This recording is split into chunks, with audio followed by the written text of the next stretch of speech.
Hey, everybody. I am very excited about today's podcast for once. I know it sounds like I say that a lot, but I don't. I don't say I'm very excited about today's podcast. I say we got a great one for a change. This one I'm excited about, and let me tell you why. Because when my staff pitched this one to me, and by staff I mean Alexandra Fetisov, she does a lot of stuff for me, but Alexandra is actually not on the podcast staff. The podcast staff is Peter. Right, Peter? That's right, Mr. Franken. And Peter's not staff. He's the damn exec producer, which formally is above me, I guess. But it's the Al Franken podcast, so no one's above me. You got that, Peter? Just carry on with the show, Mr. Franken. All right. Anyway, it's just me and Peter. Remember, the Al Franken podcast is like the Daily, only without the resources of the New York Times. I've said that before, and I'll say it again. You'll hear it many times. But Alexandra pitched today's guest, Ryan Busse. Who, Al? You know, Al, I don't listen to every one of your podcasts. I pick and choose. And frankly, Al, I've never heard of this Brian Busse. It's Ryan. It's Ryan Busse. And I'm the same way, frankly. I don't want to listen to somebody I've never heard of unless they're with the New York Times. But anyway, I started reading this book that Ryan Busse wrote, Gunfight, My Battle Against the Industry That Radicalized America. And it's about guns and the NRA from the inside. Now, Ryan worked in the gun industry for decades and decades and was an extremely respected member of the industry until the Wayne LaPierres just left him in the dust. And, they turned the NRA into something it wasn't. What the NRA used to be was something that Ryan Busse's father belonged to, and he wore his NRA cap all the time, and it was about, pheasant hunting, right? That's what it was. He's from Montana. I'm from Minnesota. I was not a hunter as a kid. I went fishing. I loved to fish, but I wasn't a hunter. But then I went pheasant hunting with the chairman of the House Ag Committee, Colin Peterson. He invited me hunting. I was very nervous about that because it was not that long after Dick Cheney had shot a man in the face, and I was very nervous about that. But I went pheasant hunting, and I love watching the dogs work. And what this experience is for most Minnesotans is hunting with your family. It's like the great memory, and it's passed on from generation to generation. And that's what the NRA used to be about. And they used to teach gun safety, and that was the kind of stuff they did. Now, Ryan headed up a company that made guns. He had a career selling actually millions of guns, of firearms. But these were like, first of all, they were quality firearms, and they're nothing like these automatic weapons or semi-automatic weapons. And as the NRA started just turning into poison, Ryan started going like, I don't know if I like this. And then right after Sandy Hook happened, there was this vote, I think you might remember, on Manchin Toomey about background checks for people who buy guns at gun shows. And man, if you're a gun dealer, a legitimate gun dealer, if you have a gun store, don't you want people checked at gun shows? Don't you want people not buying at gun shows, but buying for you and have a background check? Anyway, Ryan took a stand on this and was basically kicked out of the NRA. That's what he was. And I read this book. It's terrific. And then talked to Ryan, and I think you're going to just love this guy and really understand that not only did they turn pernicious on guns, but pretty much on everything. And the NRA is part of this poison culture war and poisoned political war that led to January 6th and has these nuts who show up with, AR-15s at state capitals. And it's really part of the dangerous fabric that has become the right, and that I think is threatening our democracy. You're going to love this interview, for a change. Now, before we go to Ryan, I just want to talk about the achievement, which is I haven't read entirely, and we haven't finalized this damn thing yet, but the Build Back Better bill. There's so much good stuff in this. Some of the best stuff was free pre-kindergarten. Why wouldn't you want kids or 3 and 4-year-old to be able to go to school? They do this in other countries, of course they do this in other countries. And we know that brain is developing from the moment you're born. It's really important that early childhood education, that we do that, and also childcare. And childcare will enable lots of parents who weren't able to go to work because it's so damn expensive. Here's a statistic that I've glommed onto. You may have heard me talk about it. The average European country pays $14,000 a year toward each child's daycare or childcare. $14,000 per year. In the United States, it's $500. So that's going to change. And it's about time. This is going to enable parents to go to work knowing that their kid is in a safe, nurturing environment, learning from people who know early childhood development. This it's so stupid that we haven't done it, and it's so smart that we're doing it. There's all other different things in this, that the extension of the child tax credit. What an achievement this is. I really, really am happy about that. So sit back. You're going to like Ryan Busse. You're going to really like him from the very start. It really does help you understand how there are just so many people who really love the culture of guns, of hunting with their family, of target practice, that kind of thing, who are not the people that you think of that now the NRA has become. So this is really, really a great one, for a change.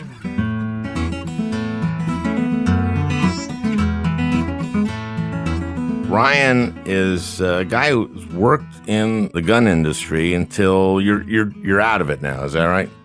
I'm out of it now. Yep. Kind of forced out, would you say? Sadly, yeah, I think so. It's obviously a longer story. There's a book in there somewhere, but the book in there somewhere is in front of me, and it's called Gunfight. Yeah, it's titled Gunfight: The Battle Against the Industry That Radicalized America. And that's what this book is about. And you were a champion. You were a hero in this industry at one point. Yeah, I guess at one point it felt a little bit like, to me, I tell the story of my childhood, and it's not much hyperbole to say I grew up with a shotgun in one hand and a rifle in the other. I also grew up playing baseball, and I had a couple of dreams. I would have loved to have played Major League Baseball. That sounds like you were probably a switch hitter. Actually, no, I was a pitcher, but I get your point. And that didn't come to fruition. But for rural kids like me who loved to hunt and fish in the outdoors, I loved shooting guns with my father and my brother. Getting into the sporting goods firearms business was almost like getting into the major leagues. And I did that. And I got into the business. I was fortunate enough to help build up an iconic company into a very large, powerful company. And for quite some time, as you mentioned, it was kind of a dream job to me. And yes, I was nominated for the largest, most prestigious awards in the industry, and I had quite a few accomplishments, but also ran up against some impediments. Yeah, I mean, we'll get into the Smith & Wesson story and the smart gun stuff in a little bit. You grew up like a lot of Minnesotans grew up. Yeah, on a farm and a ranch and hunting and fishing with my father and brother. And in part of my book, I think you probably note, I explain to readers who may not understand the cultural connection to guns. I think that flummoxes many people on the left. How can so many people, especially in flyover country, be so connected to guns, and how can that be used in political ways? And I try to enumerate that in the first few chapters of my book, because like a lot of Minnesotans, many of the best times of people like me in our lives involve guns with our family, or hunting or shooting or whatever. And so there's a very powerful, almost religious, cultural connection to these things, which can be very healthy.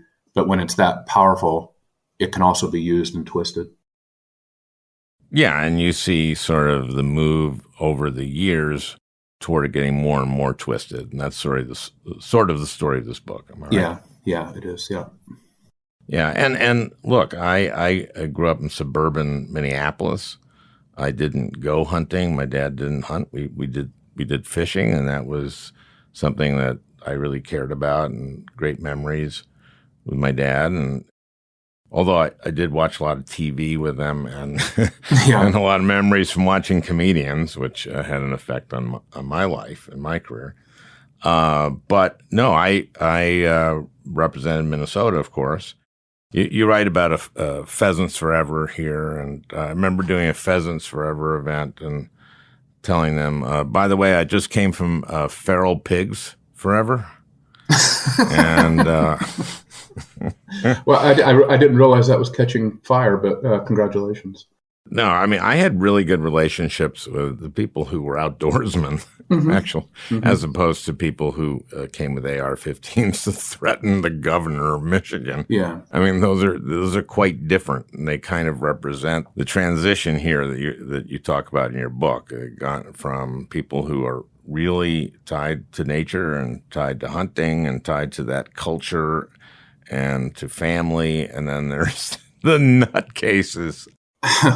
They are nutcases. They are frightening. We saw, very frightening examples of these people on January 6th, that group of people that stormed the Capitol.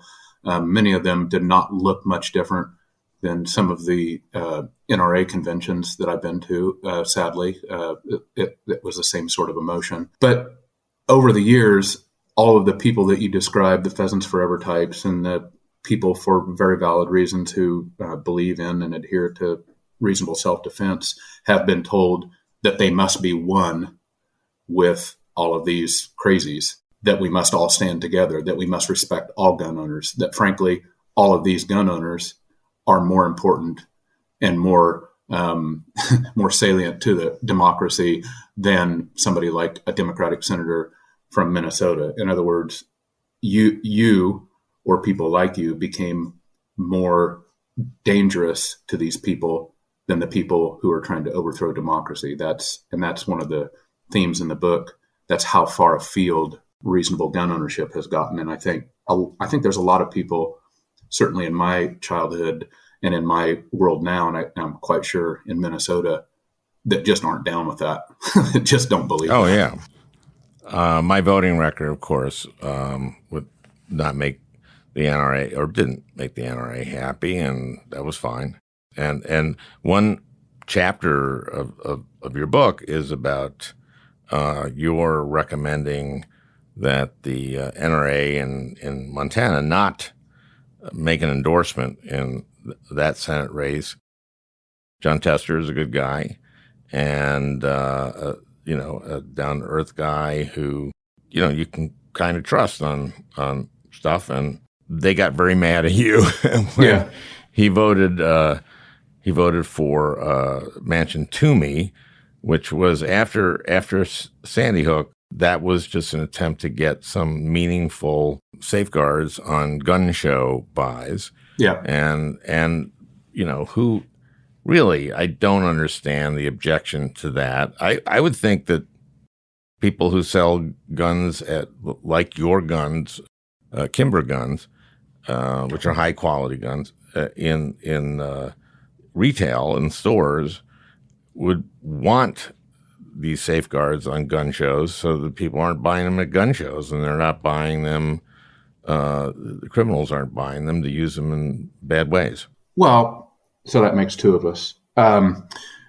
You're absolutely correct. And the reason, so that whole mention to me story is it plays a central role in at least one chapter in my book.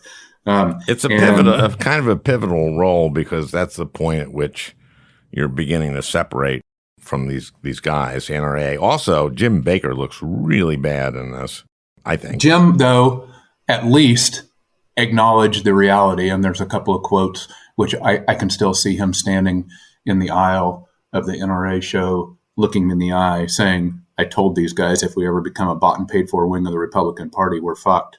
And I looked at him, I said, "Well, Jim, you're fucked." Yeah, and you helped that happen, by the way, Jim. So yeah. Mention to me was not about policy, oddly enough. It was to Tester. It was to many senators. And the NSSF, the industry trade group, knew that it was about good policy. That's why initially they signaled support for it. So the industry was actually going to support this. But in proof that the NRA runs the gun industry and sadly runs far too much of DC, as soon as Chris Cox and Jim Baker decided that they were going to score it, meaning they were going to use this possible decent policy, a very, very modest improvement in policy. Let's be honest. I mean, this is not earth-shattering. They were going to use that to scar Democrats and a few Republicans instead of advancing policy. Why don't you explain scoring a vote? The NRA, famous for maintaining a scorecard, and if you're a senator, representative, governor, whatever, and you're wishing for NRA support and the voter support, you want the highest possible score from the NRA. Well, the way the NRA enumerates or tallies that score is to pick legislative or judicial votes and score them. And over the years, they went from, trying to at least appear as if these had something to do with policy to just being strictly political. So as soon as they figured out wedge issues, and in this one, mentioned to me was a great one, they soon realized, wait a second. Democrats are in a box on this. A couple Republicans that we want to twist up are in a box. So rather than let this go, we'll score it. And by that, they meant if you voted the wrong way, you got a very bad score on your NRA scorecard. And if you voted the right way, meaning the way they wanted you to vote, you got a high score. So basically, they sent the message out, in the next election, if you don't vote the way we want on Manchin Toomey, just so you know, you're not going to have an A+ from the NRA. So it was really power and politics and not policy. Exactly. It's about power, money, and politics. And if you haven't noticed in the last year or so, the way the NRA uses and is in a very high degree of need for money has come to the fore, given Wayne's suits and yachts and everything else. So my 5-year-old grandson, who lives in the Upper West Side of Manhattan, got a piece of mail asking him to join the NRA a few months ago, which I thought was like, wait a minute, that seems like a waste. That seems like bad marketing, because he's a 5-year-old kid. He lives on the Upper West Side of Manhattan. Do you have any kind of market research that you do? Because that's not a very high likelihood. I don't know why, but they cast a very broad net. Well, they're out of money, aren't they? Aren't they out of money? I think they're probably struggling compared to the coffers that they used to live off of. But kind of the through line of the book is that there's a direct line from the way the NRA developed toxic gun politics to the way Trump and the right perfected that same kind of toxic politics in our country. And the through line for me here is that we can say that Trump is gone. We can think that Trump didn't get elected, but Trumpism certainly did not go away. And I think the same thing is happening with the NRA. Even if the NRA is weakened financially and in the minds of, from a PR standpoint, the political brush fire did not go away. What's interesting in the book, you point out that they feel that Democrats getting elected president is good for guns. right? Hugely good for gun sales, yeah. Yeah. So they're kind of hoping in the gun industry, at least in the gun industry, that a Democrat will get elected so that people will go out and buy guns. Like, if you made up Saturday Night Live skits that were this crazy, they would probably not be believed. But everybody in the firearms industry, with a religious certainty, convinces themselves that Democrats are the worst thing for humanity. And then as soon as a Democrat is elected, gun sales spike, and the best business times of the industry come from Democrats. That is, unless it's Donald Trump who figures out a way to light half of the country on fire and scare everybody so they have to buy guns. That's the one exception. You said if you write SNL sketches, I wrote, Charlton Heston was the host on the show, and it was right during the Brady bill had passed. Part of that was a 7-day waiting period, right? Yeah. In other words, you couldn't go into a gun store and buy a gun and take it home. You had to wait 7 days during the background check, et cetera. So Heston is hosting the show, and I write a piece, which is the NRA loaner program, that they will loan you a gun for 7 days. So I write this, and it's all him lovingly describing these different guns that they'll lend you.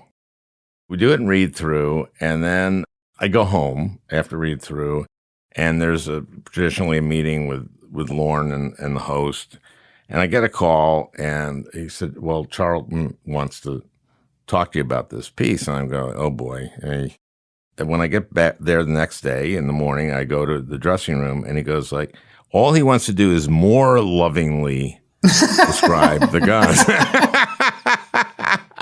And so you didn't have enough hyperbole in there. I got it. Well, what's weird about it was he totally got the joke.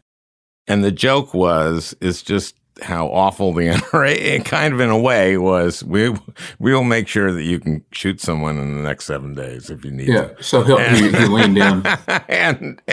And yet, I got to say, he made it funnier. Very much, he knew these guns. Mm-hmm. And he also sort of had a little bit of a poetry to the way he described them. And it was kind of like, okay. And I kind of admired him for it, oddly. He was head of the NRA and, led during a period where they were terrible. Yeah, I lived through that, and he was revered as a god. I mean, the seas literally parted for the guy when Moses walked down the aisle. Yeah, and didn't he replace someone at some point where they just said, we need Moses?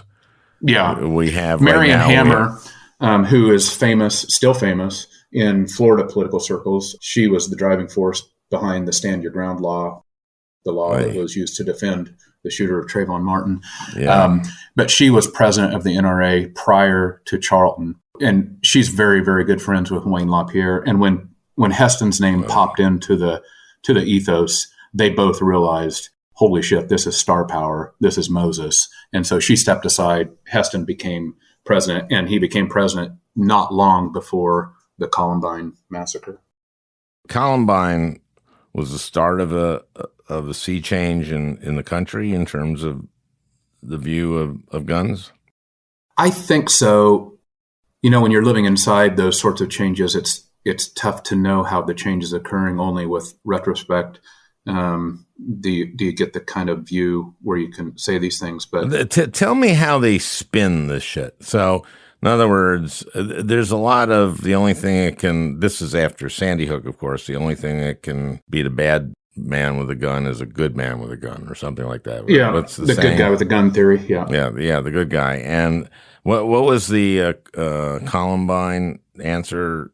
Well, not long after Columbine, Heston's famous stand on stage with the musket and cold dead hands statement. It came not long after. It came at the next convention after Columbine.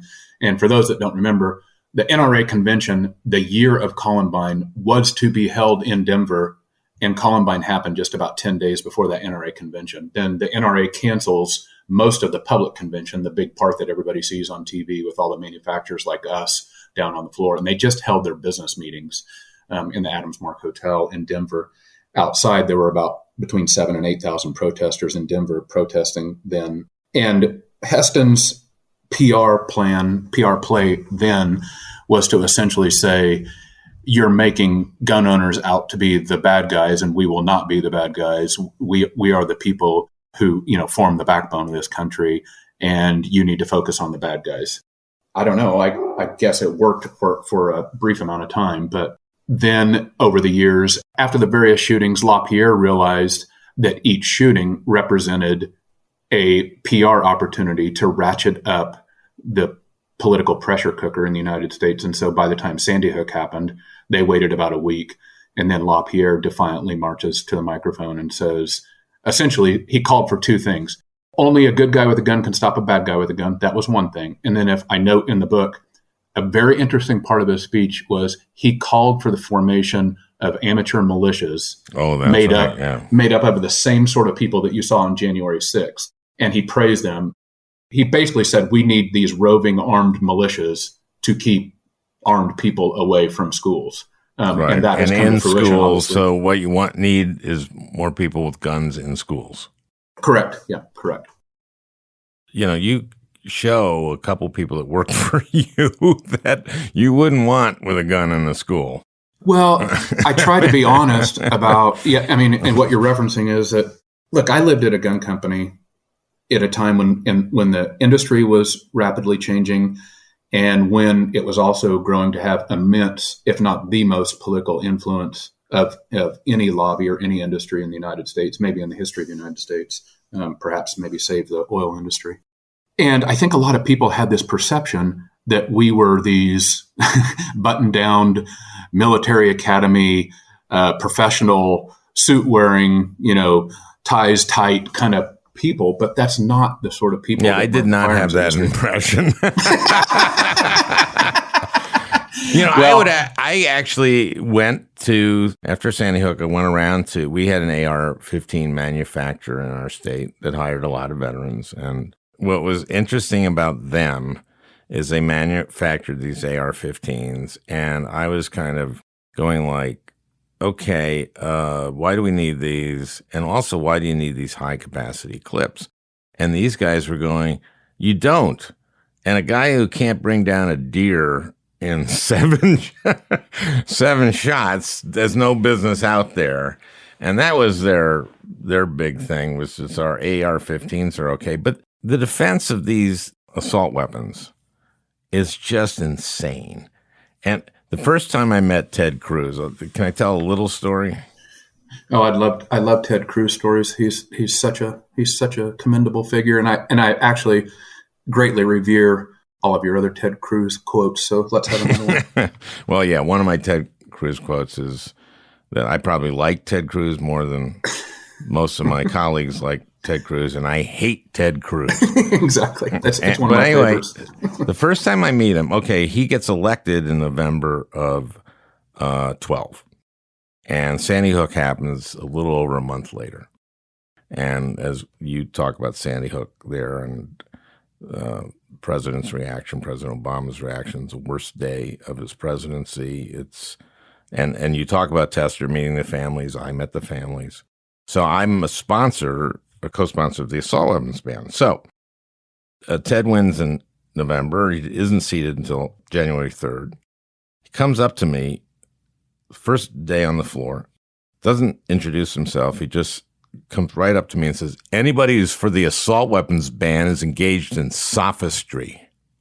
Mm-hmm. Okay, now sophistry is an SAT word for 99% of Americans, and I only know it because I studied for the vocabulary for the SAT. And it is deliberately using a fallacious argument in order to deceive. So I say, Ted, how am I engaged in sophistry? And he says, well, Clinton's own 1996 Justice Department report said it didn't work. And as you write about in the book, there was an assault weapons ban passed in 94, and it expired, unfortunately, in 2004. That's correct. So we had it, and then we had this gap in it. So I said, no, it didn't. It didn't say it didn't work. It actually said that it looked like it worked, that gun violence went down 6% in the preceding year after the adoption of the assault weapons ban, but that it wasn't statistically significant enough to draw a conclusion. And he gets mad at me. Well, you just read the report. And I go, okay. And I go back to my office. I get my legal counsel. I tell him what he says. And he says, no, it doesn't. I go, I know what it says. Get the report, get the language, make a one-pager out of it. I'll just keep it in my suit pocket. And when I see Ted next, I'll bring it out. So the next day I see him on the floor. And I say, oh, Ted, yesterday, you said to me that anyone who's for the assault weapons ban is engaged in sophistry. And he said, no, I didn't. Oh, jeez. He's such a lovable fellow, you know? And then we had hearings on it, and he said the same lie again. He said that. He's just, his go-to is lying. It's amazing. It's like Cancun. Yeah, I was just dropping the girls off. He's just not quite as good at it as Trump is. That's the thing. Well, that's a high bar. Come on. Yes, it really is. But this is like what we're up against. Is just that willingness to say anything. You know the physical attributes of assault weapons, and what's the thing you hold on to in the front? I mean, you talk about the weapon that. What was the name of the kid? Adam, 20-year-old. Adam. Yeah. Talk about that weapon for a second. First off, it should be noted that prior to the assault weapons ban, and assault weapons, like many people think of assault weapons, AR-15s were never really banned. You could still buy AR-15s during the 10 years of the assault weapon. The definition of assault weapon came to be known as that style of rifle, that style of guns, with at least two of these long list of add-on features, including things like folding stocks and forward grips and grenade launchers and things of this sort. So it was basically tacking on accessories that made the gun into an assault weapon. Now, prior to the assault weapons ban, not many of these guns were sold. Not many companies made them. They were made primarily for law enforcement and military. After the assault weapons ban, the market exploded, and there were as many as 500 separate companies, essentially all making the same gun. Now, think of this in car terms. It was as if all of these car companies made almost exactly the same car. And the only way to gain advantage on your competitors would be to do two things: either market the gun in such a way that got you lots of attention, and or to add and improve features on the gun that would essentially make it more lethal. You're taking a gun that was designed to be offensively lethal for the military. That's what it's for. And then applying modern manufacturing techniques and engineering to make it ever more lethal.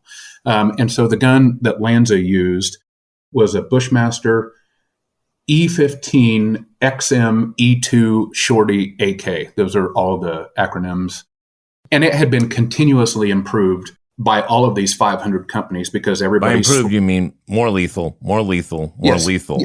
Yeah, the only way to improve the platform was to make it function better. And by functioning better, it meant more lethal. It shot faster. It shot more reliably. It allowed the shooter to hold on the target longer because the essence of the gun is that it's an offensive killing machine. And it was made actually for close combat, right? Yeah, so Lanza's gun, interestingly enough, was an AR-15 that was modified for close, confined combat. It had a shortened stock, it had a shortened barrel, and it even had an AK-style muzzle brake, which meant that there's something called muzzle rise. When you shoot very rapidly, the recoil of the gun lifts the muzzle up, and it's hard to keep it on a target. So there was a muzzle brake incorporated on that gun to allow it to stay on target. And all of these attributes, air quotes here, attributes, were added to the gun over time to make the gun more lethal, essentially for military and police. But in this twisted world, we marketed them to people who really shouldn't have had them, like Lanza. And famously, that particular gun was marketed by Bushmaster with the now infamous ad that said, "Get your man card back." It just said, "Get your man card back," and had a picture of this AR-15. A few months later, Lanza walks into a grade school with a gun that was designed for close quarter combat and kills innocent little first graders and their teachers with that gun. Now, there had been an assault weapons ban from 1994. It was passed in 94 to 2004. And then this development of all these super lethal assault weapons happened after the law expired in 2004. And that was because Bush just didn't sign the extension of it. Is that right? Yeah, Bush didn't sign the bill in 2004, so it expired. So that sunset provision expired. Soon after that, an explosion of manufacturing and continuous improvement started. So you took what was this basic offensive military gun, and then the consumerism of the United States took over, and 500 companies dove in to making this gun. And the only way for them to garner attention and traction in the market was to make it ever more lethal and market it in ever more aggressive ways. And both of those things came to the fore in Lanza's rifle in Sandy Hook. I remember during the hearings, Cruz held up a forward grip. He goes, "Look at this. This is nothing. This is just a piece of plastic." Really? True. Yeah, that was his point, though, and I'm going like, Jesus, man. I mean, this is why palpable hatred of this guy exists.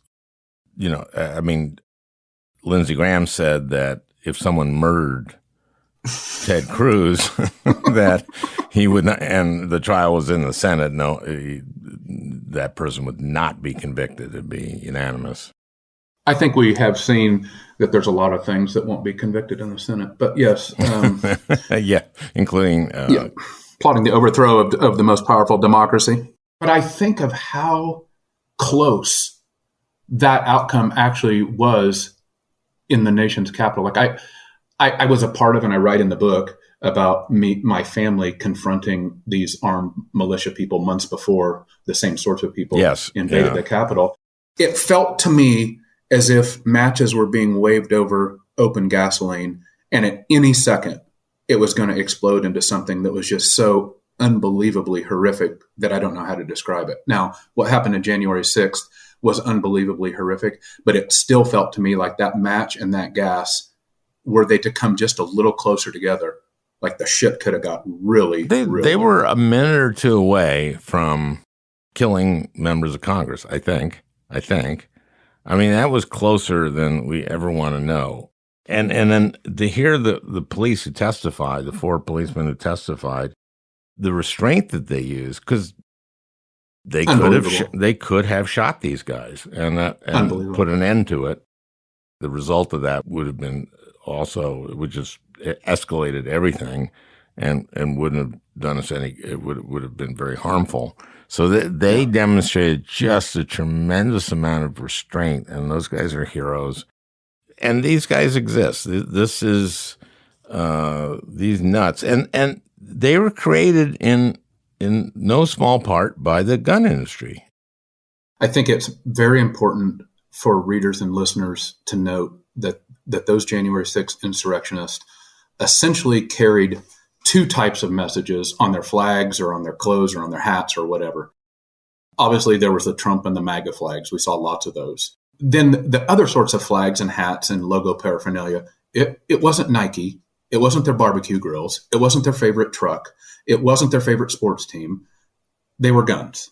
Okay. There were come and take it flags, which is an adaptation of this Texas fable about the Battle of the Alamo and the surrounding a cannon saying come and take it. So that's why when you see these come and take it flags, those flags have replaced the cannon from the Texas lore and have now superimposed the silhouette of an AR-15 onto those flags. You also saw the guy who was, they call him zip tie guy, but the guy who was running through the Senate chambers trying to find senators to zip tie had a Black Rifle Coffee hat on. And Black Rifle Coffee is a coffee company that sprung up that uses AR-15s as its central organizing marketing campaign and has built this kind of faux patriotic machismo thing in and around coffee and the intimidation of the AR-15 on hats and T-shirts and everything else, so that when you walk into your church barbecue or your kid's little league game or your nation's capital, you're letting everyone know that, hey, I have a black rifle, meaning an AR-15, and I can kill the shit out of you if you look at me sideways. So our nation has gone so far in a bad way since the early mid-90s. Now ARs, AR-15s, and this intimidation are a central organizing factor of the far right, and it's frightening. And a Camp Auschwitz shirt as well. Yeah. Of course, white supremacy obviously is the whole 6 million wasn't enough, which is one of the guys wore proudly and displayed for all the cameras. Yeah. This white supremacy hatred is just a byproduct of this far right radicalization. Let's face it, it's early stage fascism. That's what's going on here. And guns are sadly, the gun industry has allowed guns to be a central organizing factor in this. And it doesn't need to be that way. It just doesn't need to. It's a purposeful thing, but it doesn't need to be that way. And now we have, 70% of the Republican Party believing that the election was stolen in some way. I don't know how we have all this disinformation on social media and on Fox and all over the place. And then you have these state legislatures passing new election laws where state legislators can overturn the result of an election. This is incredibly dangerous.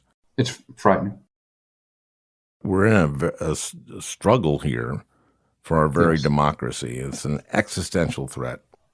Yes, I believe that. When Trumpism invaded our country, I really was not that surprised. A lot of people were. I was surprised that he won the election because, like a lot of people, I didn't think that he could possibly win an election. So I was surprised from that standpoint, but I wasn't surprised at Trumpism. And the reason is, the through line of the book is that that this whole thing was developed by the NRA and by the firearms industry and handed off to Trump and the far right. And I note many of the parallels in the vernacular of Trump and the approach of Trump and the way the far right polices any sort of dissent. I mean, if you haven't noticed, there are only two things you can be about Trump: 100% for him or zero. Like, there is nobody that is allowed to be 99% Trump. They excommunicate them. And that's the way the firearms industry has been for some time. You could either be 100% pro-gun or zero. You could never utter any sort of dissent or thought, as I tried to do. Yeah, that's where you fell.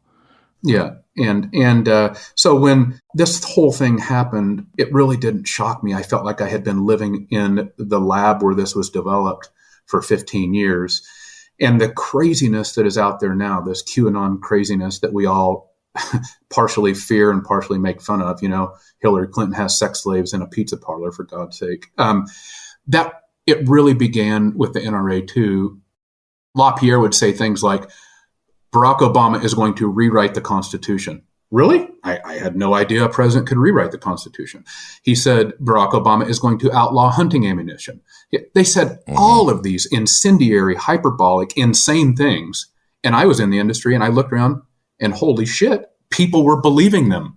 And to me, that's where QAnon started. Like, the willingness of people to believe this outlandish conspiracy theory, to me, has its roots in the NRA. What was the relationship with NRA and evangelicals? I think that the NRA and evangelicals, through Newt Gingrich, realized that, I hate to use this, it sounds a bit trite, but it's an unholy alliance, right? The same sort of religious devotion that exists. In fact, Warren Cassidy, the executive vice president of the NRA prior to Wayne LaPierre, I have his quote in my book, and I might butcher it a little bit, but he essentially says, you would get a lot better understanding of the National Rifle Association if you looked at us as one of the world's great religions. That was his direct quote. And I think if you assess the way NRA operates and the way people are devoted to it, it is very much like a religion. And so that zero-sum, 100% religious devotion, die for the cause thing, I think that Gingrich and the forces on the right and LaPierre realized that intertwining these was a very good idea. And that's why I never went to an NRA convention or a high-level NRA meeting where prayer was not offered to open the meeting. Even in huge, high-level fundraising events, always somebody got up to essentially pray for the NRA and for people like Trump to be elected. So there was a very tight sort of flag, Bible, guns, patriotism, interwovenness in there. And then even Obama kind of stumbled by saying I think at some event in San Francisco, probably a fundraiser, they cling to their guns and their religion, right? Yeah. And so I think Obama probably regrettably and inartfully expressed something that he probably wished he wouldn't have. It probably cost him a few points in the polls and was used relentlessly by the right in the campaign. But I think that the truth of what he said in San Francisco, there's certainly merit in that. And we see it across flyover country, red states now. There is guns, religion, and this sort of just ferocity are all inextricably linked. And racial animus. Sadly, yeah. I'm not sure how racial hatred is supposed to tie into Christianity. That's not the sort of Christianity I was brought up with in a rural flyover America, but it certainly seems to have taken an outsized influence now. Flyover country always, I grew up in Minnesota, and I just, if a plane took off in Milwaukee and landed in Sioux Falls, I didn't go look up in the sky and go, "Damn you for flying over us." Yeah. I mean, I didn't think of Minnesota's flyover country. I just thought of it as Minnesota. I thought, well, as I do too, because I grew up in the ultimate flyover country, square in the middle of the country with jets crisscrossing the airspace all the time. I never once looked up and thought, "Oh, you elites flying from one coast to the other, may you perish before you land." I never. That was not. Yeah, in my... they're going from Bismarck to Kalispar or whatever. Yeah. Well, this is a great read and unbelievable insight into the NRA and to this horrific movement from an organization that once was about gun safety and teaching people how to use guns responsibly and embracing traditions like hunting and went to Nutsville. Yeah. I write about in the book about my grandfather, who was a proud Roosevelt Democrat, FDR Democrat. His favorite hat that he wore to church barbecues and high school football games to watch me play was that big gold-lettered NRA hat. And to him, the NRA meant something far different than what it means to us today. It didn't mean the existential threat to democracy. It just meant camaraderie and responsibility and love of his old Model 37 Winchester or Remington so he could go pheasant hunting once in a while. Man, how things have shifted from there. Yeah. And then in LaPierre now, didn't they there's some graft there, right?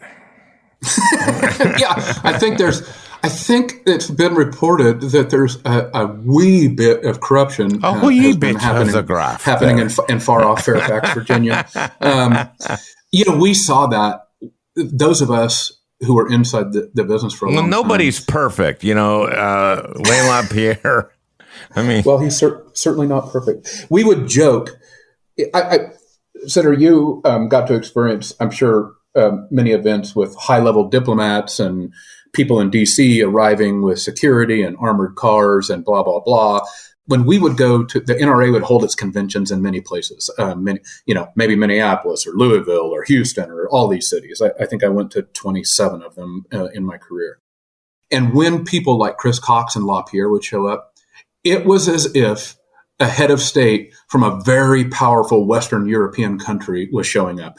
And a long line of armored black Suburbans, security guys with the curly security wires in their ears would get out. I mean, wow. I actually didn't see that a lot. I mean, if the ambassador from Germany showed up, it was like in a nice car, like a black Suburban, and I'm sure he might have had somebody with him that had something, but it's just an example of the seriousness with which the overinflated self-seriousness with which these people took themselves.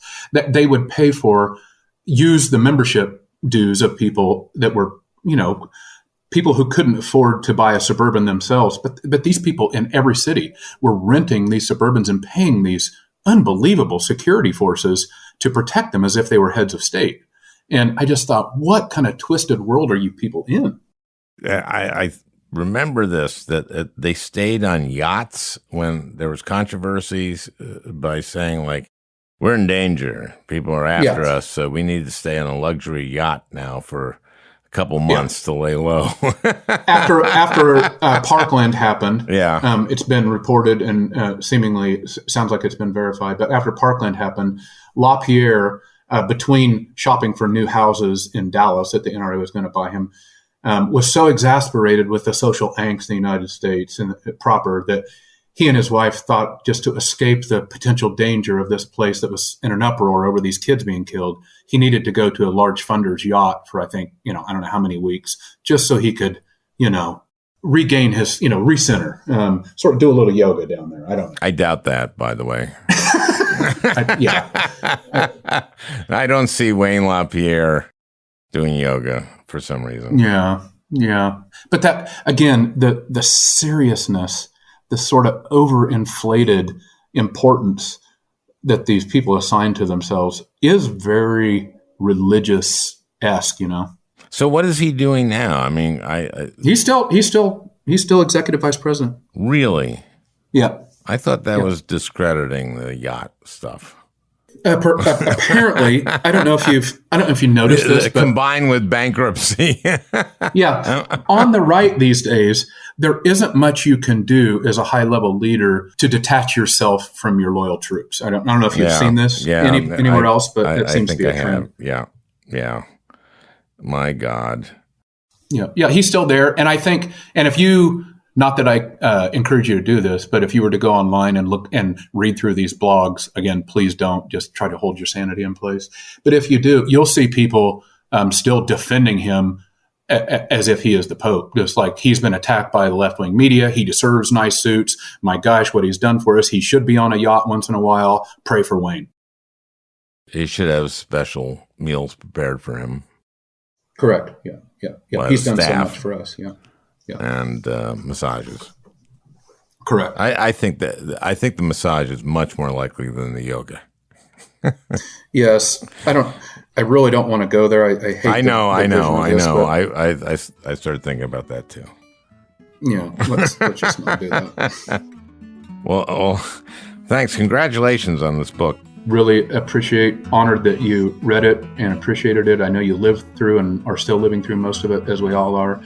And really a big honor for me to be on your podcast and for you to say nice things about the book. So thank you.